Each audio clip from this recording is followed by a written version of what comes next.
Hiya, I'm Jasper, and welcome to your video review for Willy Wonka and the Chocolate Factory from 1971, starring Gene Wilder.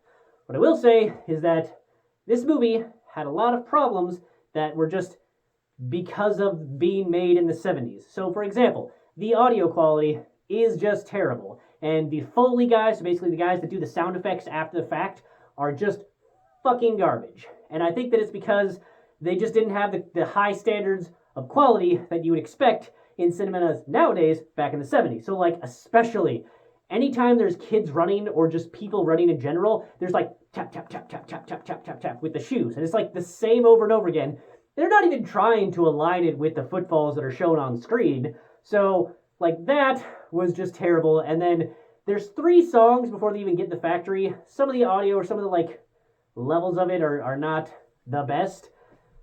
And then also, this is a musical, in case you didn't know, and I keep on forgetting that it's a musical because of just how many songs are in it, but I just focus so much on Gene Wilder's, like, portrayal that I oftentimes forget that this is actually a musical. 3 of the songs are before they even get to the factory.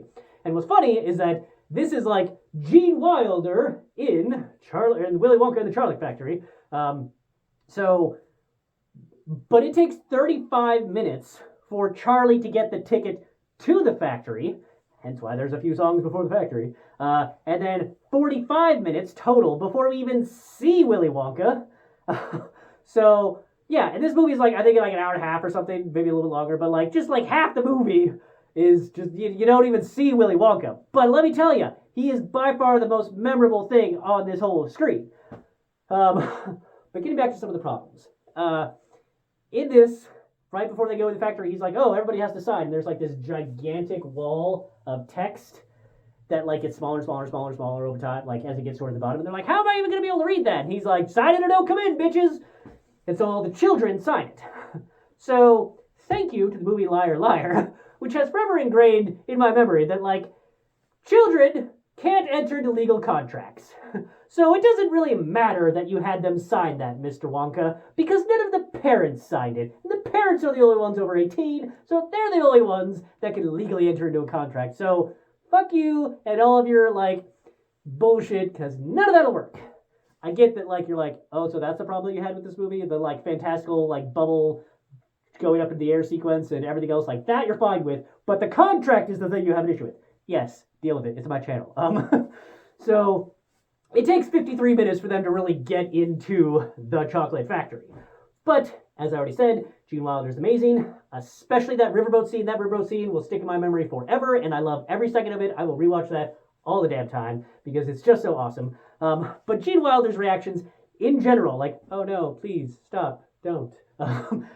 He is so fantastic every second he's on screen. Also, a lot of the songs are excellent. Like I said, I forget that this is a musical, but I remember a lot of these songs. Like, the Oompa Loompa songs are excellent. Each one of them, you might not remember the exact lyrics, but you get the feeling behind every one of them, and you at least get the chorus line going.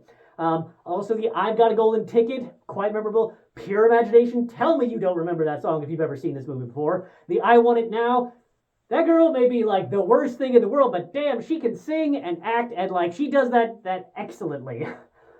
They're all really memorable sequences. So there is a lot of memorable things that happen in this movie, and I can see why this movie has such staying power despite the audio problems.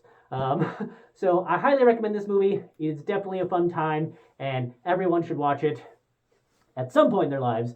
I don't know what age that riverboat scene would be appropriate for, but it's an excellent movie overall. 2 thumbs way up. I enjoy the hell out of this movie.